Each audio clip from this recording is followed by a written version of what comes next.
In the roiling madness of the immaterium, where thought becomes form and emotion births gods, there exists a being of ineffable cunning and boundless change.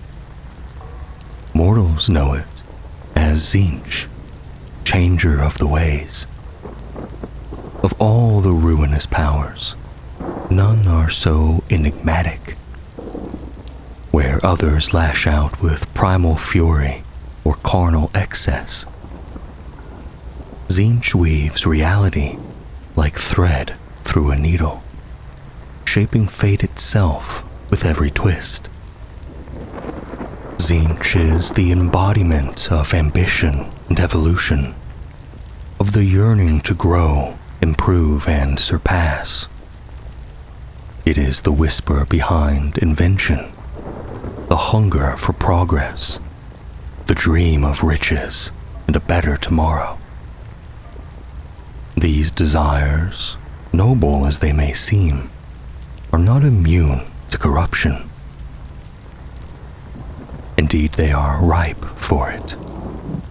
For the great conspirator is a master not of brute force, but of manipulation, twisting hope into obsession and ambition into ruin. Unlike the brute wrath of Khorne, the rot of Nurgle, or the seductive madness of Slaanesh, Tzeentch operates in shadows and secrets. His servants, be they human, alien, or demon, act with subtlety, moving unseen to influence the course of mortal empires. Politicians rise, scholars probe forbidden truths, generals find victory at just the right cost. Yet always, behind their ascent lies a nudge, a whisper, a bargain offered in friendship and sealed in damnation. I just wanted to take a moment to let you know that you can now find the Warhammer 40k Lore to Sleep To playlist on Spotify. And if you wanted to help support the channel further, you can do so on my Patreon page, which comes with many perks you may enjoy. Or, if the idea of commissioning your own custom sleep video interests you, you can find that on my Ko-fi page. And finally, for 40k sleep-inspired merch and pillows, check out my shop. All links can be found in the description. And alternatively, subscribing and liking this video, if you find it to your enjoyment, also helps me a lot. Anyway, it looks like Tzeentch changed the script on me a bit. Now back to your regularly programmed grimdark sleep content. Tzeentch's weapons are not swords or plagues, but ideas. Flattery, temptation, and purpose, gently twisted toward damnation. One need not seek his favor to fall into his grasp. Often, it is the righteous, the visionary, and the altruist who proves to be most vulnerable. For even the brightest intentions cast a long shadow when stoked by the breath of the great deceiver. To witness Tzeentch is to witness contradiction. Where other gods hold form, Khorne's towering fury, Nurgle's bloated rot, Tzeentch is motion incarnate. He, though not truly male, is often spoken of in masculine terms, but gender is as meaningless to him as constancy. His firmament bleeds magic, his presence cloaked in swirling smoke that coils and curls into visions of people and places, flickering as their fates are twisted by his gaze. those who fall under that gaze are never the same. The mind, the flesh, the soul, all are reshaped, and none leave Tzeentch unchanged. Through the ages, some consistent visions of the god have emerged, perhaps illusions shaped for mortal comprehension, or lies made manifest. Tzeentch often appears as a robed sorcerer, tall and spindly, head sagging beneath sloped shoulders so that body and skull seem one. Flames crackle from the curved horns above his burning eyes, and ever-changing mouths leer from his skin, each whispering dark truths, half-truths, and mocking lies, echoing and altering his every word. Some scholars of the Ordo Malleus argue even these consistencies are fabrications, false patterns to trap the mind. For what better lie than one wrapped in familiar truth? Others have described him differently: a writhing mist of screaming faces, a blaze of living runes that scorch the air, a serpentine beast of raw flesh, a swirling cloud of polychromatic smoke. Birds and fish, symbols of wind and water, appear again and again, figures of fluidity and transformation, as do his demons, shaped like monstrous hybridizations of the two. The Lords of Change, his greater demons, are towering avian creatures that stride like prophets of entropy, while his screamers and disc carriers soar like manta rays across the skies of both real space and the warp, hunting like predators of ancient Terra seas. Some claim Tzeentch has no true shape, that what is seen is only what must be seen, mortal minds desperately trying to comprehend the incomprehensible. He is flux, mutation, metaphor, given flesh. A god whose form is not a truth, but a trap.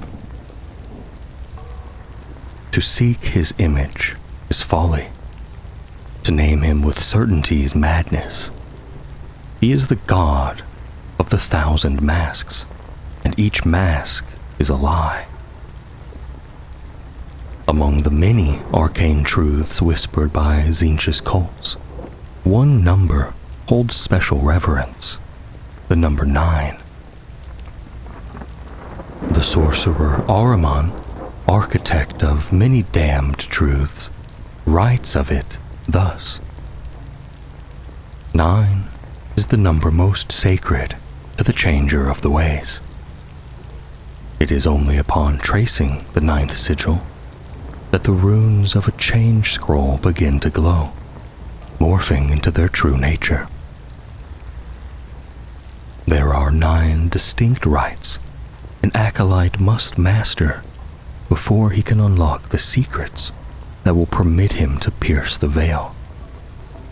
A process that will allow a worthy aspirant to draw upon the boundless energies of the immaterium. To remain unbroken, a summoning symbol must contain 9 sequential rings, each perfectly executed in a 9-fold process. 9 are the chants of the Carrick cultists, and for casting, a coven of 9 is by far the most powerful of groupings. Yet it is not mortal rites alone that obey the great sorcerer's Anedic rules. The number 9 can be found woven throughout the unfathomable and ever-changing structures of the architect of fate's own realm within the warp. The Lords of Change, The greatest servants of Tzeentch and commanders of his convocations are ordered within 9 levels of trust.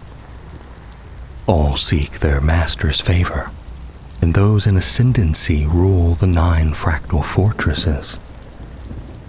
Beneath each of those most exalted are 999 legions, each divided into 9 hosts. It is said that when demons are slain, their immortal spirit appears within the impossible fortress, arriving before their maker from one of the ever-shifting 9 gates, there to be either reformed or reabsorbed by the will of Tzeentch. Such is the power of 9, a pattern, a riddle, a key and a lock. To know Tzeentch is to lose oneself. To serve him is to be used. And yet, for those who dare, who hunger, and who burn with ambition too bright for the path of order or the chains of reason, he waits, ever changing, ever watching, and ever smiling. And just as their mortal servants clash, so too do the Chaos Gods themselves.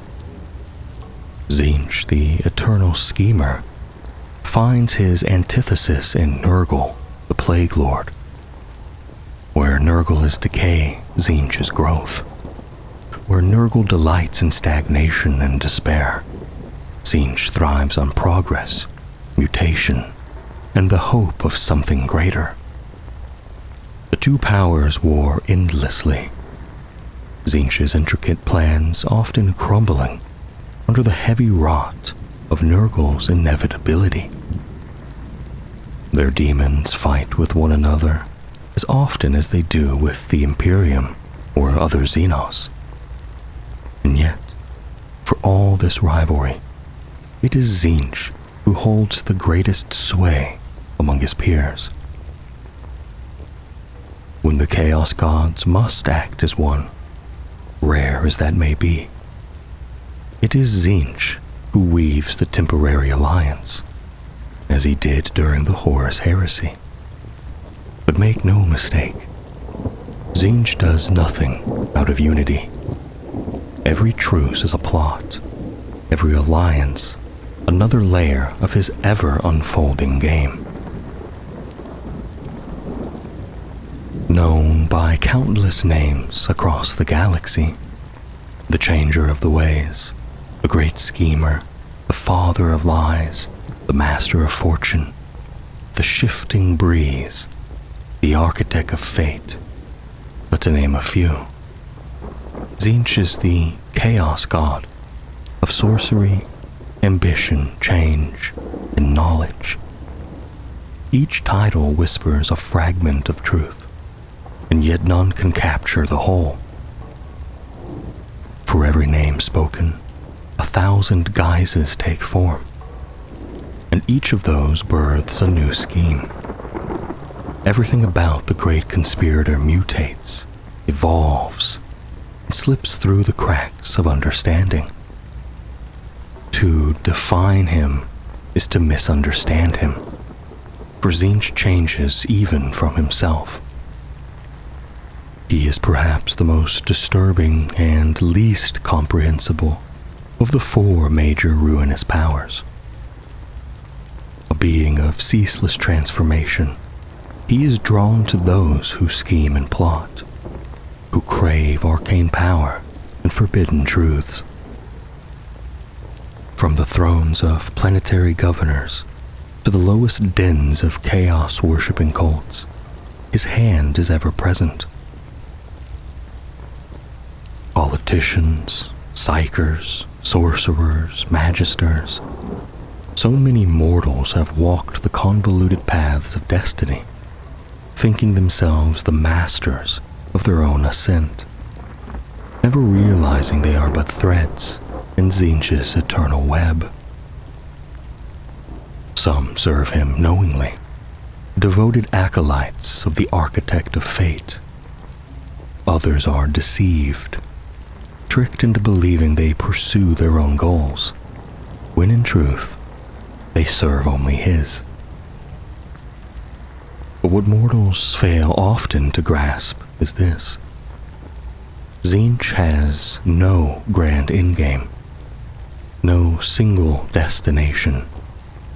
The act of plotting is his purpose, the weaving of fates, not their resolution. Were he ever to achieve a final goal, ambition would cease, change would halt, and so too would Tzeentch himself. His reach is long, his influence profound.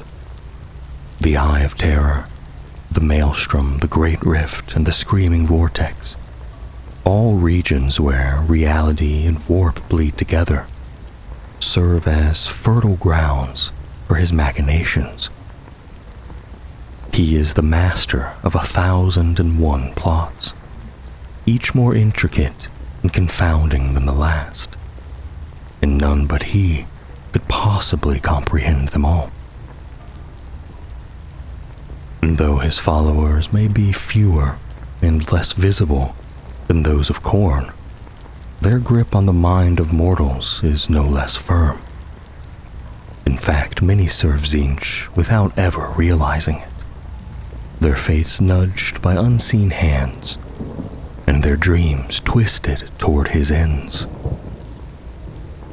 His mortal devotees are often psychers, scholars, and seekers of hidden truths. They pursue power through understanding, believing themselves on the cusp of mastery. But Tzeentch is not generous. His gifts are poisoned. The deeper one drinks from his well of secrets, the closer one creeps to mutation and madness. Many promising minds, so close to uncovering the ultimate mysteries, find themselves transformed into gibbering chaos spawn, mere echoes of their former selves. Yet, among the few who survive this treacherous climb, there are those who rise as mighty champions, warriors and sorcerers of devastating power. Unlike Khorne, who reviles subtlety and abhors the use of sorcery, Tzeentch welcomes it in all its forms. He assembles armies of psychers and brutes alike, bound together by the shared chaos of transformation. Those who cause great change, whether through spell or sword, will find themselves under his gaze. No targets are as tempting to Tzeentch as those who tread the dangerous path of the warp. Psychers, witches, and sorcerers who seek to reshape reality through their minds alone. Imperial scholars have noted a troubling pattern. With every generation, more humans are born as psychers. With this surge comes a rising threat, for Tzeentch's allure grows stronger. The Imperium, ever wary of the warp's influence, has tasked entire organizations, the Inquisition, the Adeptus Astra Telepathica, the Adeptus Astronomica, and the Scholastia Psychana, with stamping out chaos wherever it creeps. Safeguards exist, yes. Precautions are taken, but they are fallible. No system is perfect, and no soul, no matter how pious, is immune to the whispering temptations of the great schemer. Thus, commissars are given a grim duty. Execute sanctioned psychers the moment demonic possession is suspected. It is a heavy burden, but a necessary one, for the line between sanctioned power and chaotic damnation is razor thin. As the embodiment of change, sorcery, and intrigue, Tzeentch may well be the truest face of chaos itself. His corruption spreads not through brute force or instant gratification, but through whispers, secrets, and the promise of hidden power. Fewer fall to him than the more indulgent gods, Slaanesh with their pleasures, Nurgle with his promises of immortality, or Khorne with his blood-soaked might. Yet those who do answer Tzeentch's call are often the most dangerous of all. He offers forbidden knowledge, truths that cannot be unlearned, and it is psychers who are most vulnerable, for they already touch the warp, already bend the world with will alone. The secrets of sorcery he grants allow them to surpass every limitation the Imperium places upon them, until they are too far gone to return. It is a path even the mighty cannot always resist. Magnus the Red, Primarch of the Thousand Suns, once sought only to protect his legion's sacred lore. Yet his fear of losing that knowledge led him straight into Tzeentch's embrace. So it is with many noble aims, twisted by desperation, pride, or temptation, become the fuel for corruption. And one needs not to wield psychic might to fall. Even a low-born worker might turn, if promised a better life. Imperial nobles, governors, and senators, those who seek to outwit rivals, often find the edge they need offered by a certain mystery cult, whose teachings just so happen to serve the changer of the ways. From the highest echelons to the downtrodden poor, countless cults take root in the Imperium. Charismatic heretics preach enlightenment. Hope-starved laborers cling to promises of salvation. Step by step, good people walk a crooked road until they find themselves kneeling before chaos. Tzeentchian corruption is not the most common across the stars, but it is the most feared. For his servants are the most subtle, the most intelligent, and the most insidious. They are the ones who smile as they speak, who plan 10 steps ahead, who burn whole worlds with words alone, and leave none the wiser. There is a legion of traitor Astartes, forever damned, whose loyalty belongs solely to the changer of the ways. Once, they were known as the 15th Legion of the Emperor's own Space Marines, noble sons of Terra, created in the late 30th millennium to reclaim the stars after their long darkness of the Age of Strife. They were warriors of discipline, indistinguishable from their brother legions. But time and the warp are unkind allies, and soon change began to take root in their ranks. Some among them awakened psychic powers. Others, afflicted by something more grotesque, began to mutate, suffering the terrifying flesh change, their bodies warping beyond recognition. These cursed battle brothers were entombed in stasis, their numbers dwindling. Whispers grew among Imperial commanders. Perhaps the Legion should be purged. Perhaps the knowledge of their existence should be scrubbed from the Imperial record. But destiny had not yet abandoned them. During the Great Crusade, the Emperor's forces reached a world called Prospero, a jewel of wisdom and sorcery. There, they found the Legion's Primarch, Magnus the Red. Cyclopean, towering, and brilliant beyond measure, Magnus embraced the broken remains of his legion. Through sorcerous means, perhaps guided by knowledge gleaned from the warp, perhaps at the price of one of his own eyes, he stabilized the gene seed of the 1,000 Suns. Yet the damage had been done. Their numbers were few. From Prospero's populace, they recruited anew. Under Magnus's guidance, the 1,000 Suns reformed, rebuilt, and rose.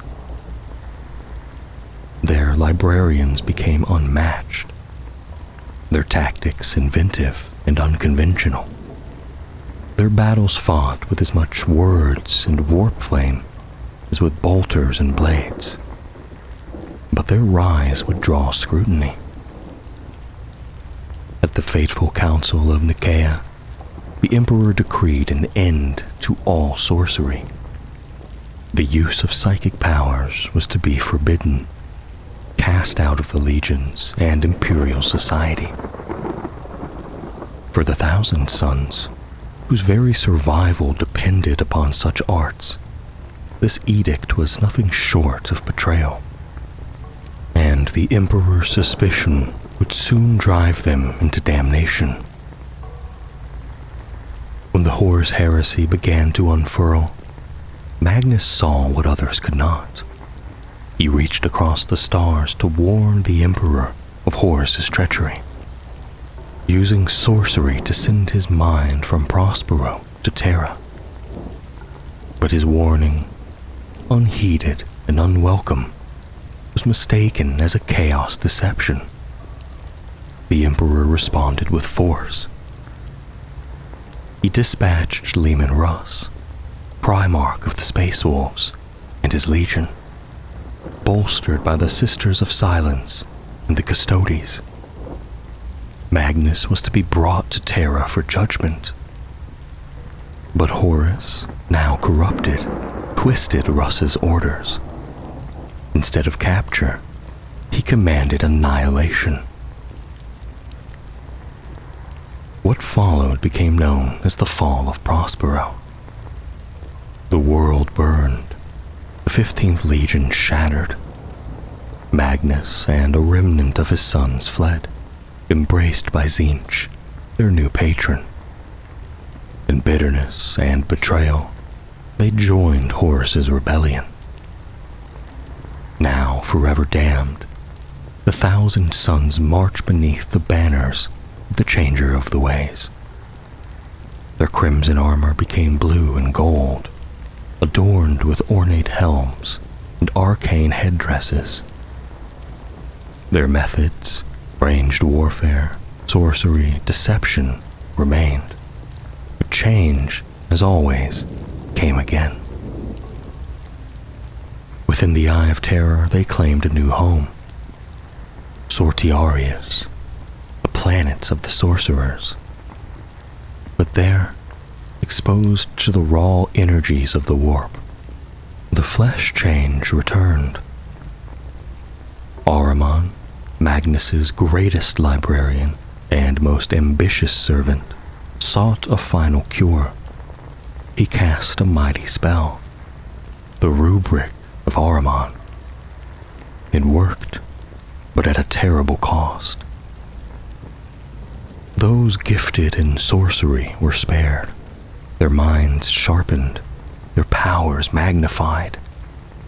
But the others, those without psychic gifts, were hollowed, their bodies reduced to dust, their souls bound eternally within their armor. They became the Rubric Marines, silent, soulless guardians marching at the command of the few surviving sorcerers. When Magnus learned of what had been done, he banished Ahriman in fury. Thus began a long estrangement, The Thousand Suns fractured. No longer a unified legion, it became scattered warbands, some zealously devoted to Tzeentch, others barely coherent, others still empty vessels for warp-born destruction. Within the Immaterium lies a place few survive to describe, and fewer still to comprehend. The realm of the Sorcerer, domain of the Architect of Fate. Like its master, this realm changes endlessly. Its form, its colors, its logic, they twist and writhe in accordance with Tzeentch's whims and moods. Some call it a crystalline labyrinth, a shimmering maze of opalescent corridors, endlessly shifting. No map can chart it. No demon guards it. The maze protects itself, evolving and changing with such volatility that only the mad or the demonically blessed can hope to understand it. To gaze into the crystals is to gaze into oneself. Hopes and horrors, memories and futures, pain and ecstasy, all play across its mirrors. One man saw every failure his children might face. One woman beheld endless futures of joy, each more radiant than the last. Another saw only darkness, friends flayed, homes burned, his own flesh twisted into monstrous shapes, and found that the vision had become reality. Of those who return from Tzeentch's realm, few are whole. One succumbed to suicide, another went mad, a third was executed by the Inquisition. Most wander the maze still, insane, lost, and haunted by what might have been. Time flows strangely here. Minutes stretch into years. Years collapse into moments. A single step can last a day. A moment of awe may steal a mortal's lifetime. Some starve while admiring the light. Others wander for centuries without thirst. Chaos slows their metabolism, dragging them through eternity. And somewhere, in the heart of the maze, drifts the Guardian, a disembodied mouth that hovers above 9 gates, each wreathed in blue and pink warp fire. These are the gates of knowledge, and through them, it is said lies enlightenment. The Guardian speaks one of the 999 riddles of Zardkoth at each gate. Answer true, and the gate opens. Fail, and the seeker wanders forever, consumed by regret. Of all who have tried, only one is whispered to have passed all 9. A girl, they say, with a small black dog. Some scoff, some ponder, and some believe. The Ordo Malleus debates the tale even now, searching for a meaning, or perhaps succumbing to the very thing they study, deception, masquerading as truth. Such is the nature of Tzeentch, after all. Such is the fate of those who seek his secrets. At the core of Tzeentch's crystalline domain, if the word core holds meaning in a realm that defies all geometry and logic, there stands a place spoken of in terrified reverence, the impossible fortress. Some call it a location. Others claim it is more a concept, a central thought around which all the maze of madness coils, a belief given shape, rather than a place of stone or space. described, when it is described at all, as a castle of crystal and ether. The fortress rises upon shifting foundations, its towers composed of blue and pink flame, of searing warp fire, of matter that exists only because thought wills it. Spires grow and vanish without warning, and doors open as though yawning from ancient boredom, only to snap shut with predatory force, disappearing into the structure once more. The fortress does not conform to the expectations of mortals. To enter it is to be unmade and rewoven by paradox. Even the greatest mortal architects would weep in madness if asked to draw its blueprints. Only the most powerful of the Lords of Change dare navigate its ever-shifting halls. Demons who are not burdened by mortal perception, but are manifestations of Tzeentch's will, thriving in his madness. Deep within lies a vault even demons speak of in hushed tones, the hidden library. Within it, scrolls, books, parchments, and tomes of infinite number catalog every story ever told, and those yet to be. Histories written, rewritten, and imagined. Futures that might come to pass. Accounts of events both real and contradictory. Some texts are so saturated with truth and falsehood that they gain a will of their own, muttering, arguing, or rewriting themselves for centuries at a time.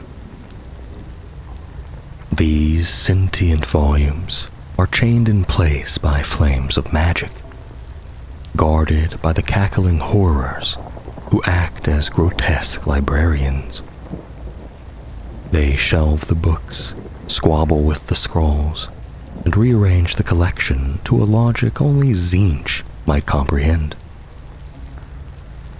In a realm where order is an insult to the divine, even organization is chaos incarnate.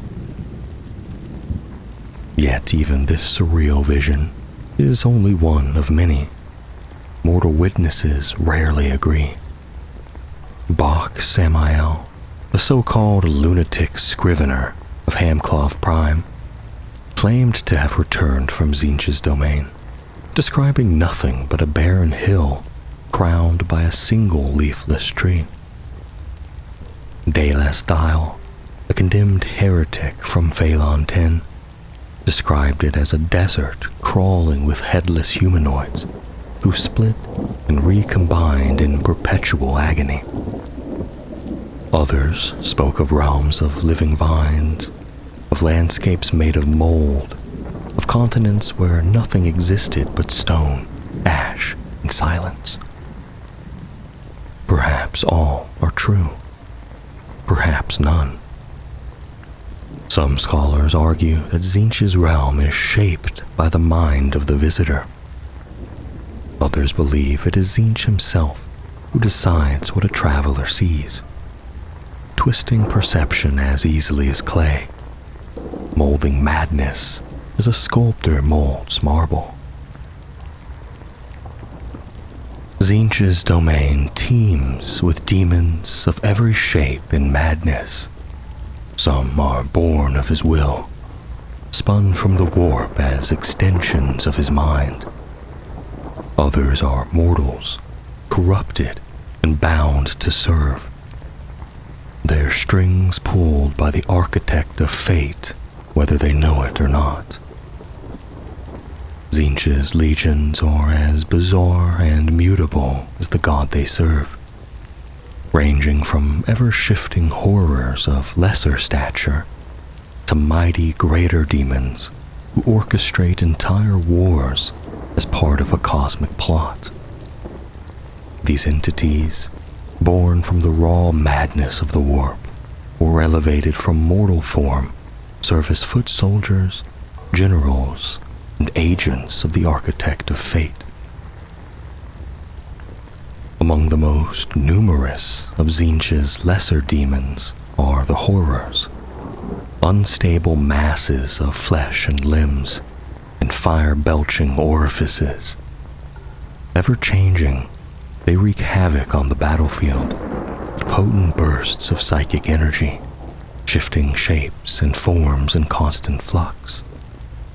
Fighting often alongside them are the Flamers of Tzeentch, slightly more powerful beings whose grotesque, many-mauled bodies unleash torrents of mystical flame. Their searing warp fire makes them a terrifying sight as they dance through battle, immolating all in their path. Soaring above these demons, one might glimpse the Screamers, ray-like monstrosities that streak across the sky with shrieking howls. With blade-like tusks, they carve through enemy lines, their screams as devastating to morale as their attacks are to flesh.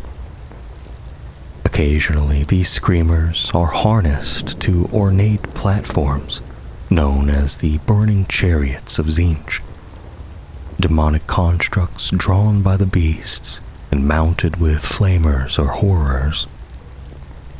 From the ground, such a sight might be mistaken for a comet, an ancient omen of dooming blaze through the heavens. For swift mobility and deadly support, Tzeentch employs the discs of Tzeentch, hovering entities that are part demon, part arcane construct, and part psychic force. They serve as mounts for champions of Tzeentch, lashing out with magical tendrils or bolts of lightning. When ridden by a flamer, they are ominously named Changebringers, bearing destruction and transformation wherever they glide. Leading these lesser beings into battle are the Heralds of Tzeentch. These field officers vary widely in form, from powerful horrors, barely distinguishable from their kin, to gangly, multi-limbed entities shifting in and out of consistency. They marshal the chaotic hordes with raw warp energy, casting sorceries that reshape the battlefield as they direct the madness of Tzeentch's hosts with eerie precision. But towering above them all are the Lords of Change, the greatest of Tzeentch's greater demons. They appear as massive avian forms with serpentine necks, feathered wings that shimmer in every hue imaginable, and eyes that glow with ancient intellect. While their talons and warp lightning are fearsome in combat, it is their minds that pose the greatest threat. Each one a master manipulator, whose plots can unravel empires and seduce even the most stalwart defenders of the Imperium. Among these immortal beings, some began life as mortals. When a champion of Tzeentch, often a powerful sorcerer or heretic Astartes, achieves enough favor, they may be granted the dark apotheosis into a demon prince of Tzeentch. These beings swell with empiric energy, their flesh twisting grotesquely to match their new divine stature. Armor fuses with sinew, weapons become extensions of the body, and their soul is drowned in warp energy. This is the ultimate reward and eternal curse for those who have manipulated others so completely in the name of the Great Conspirator. Among these terrible entities, several stand apart in infamy. One such figure is Gargatuloth, the Prince of 1,000 Faces, an ancient and insidious greater demon whose true lifeblood is knowledge itself. Known also as the Forger of Hells and the Whisperer in the Darkness, Gargatuloth has manipulated events across the galaxy under countless guises. When first revealed to the Imperium, it required the sacrifice of 3 Grand Masters of the Grey Knights and 300 of their brothers to banish him. And yet, he returned 10 millennia later, reborn on the world of Volcanus Ultor, only to be confronted and defeated once again by the heroic Justicar Alaric.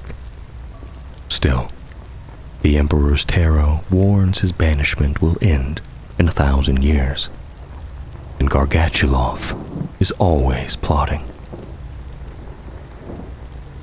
More enigmatic still is Kairos Fateweaver, the twin-headed oracle of Tzeentch. This Lord of Change sees all futures and all pasts, but not the present. One head always speaks the truth, the other lies with equal conviction, making every answer a riddle. Fateweaver is the mightiest of the Lords of Change, and serves as Tzeentch's voice in matters of prophecy and destiny, though his counsel is as dangerous as it is profound. Among the most infamous of Tzeentch's mortal champions is Magnus the Red, the Crimson King and Demon Primarch of the 1,000 Suns.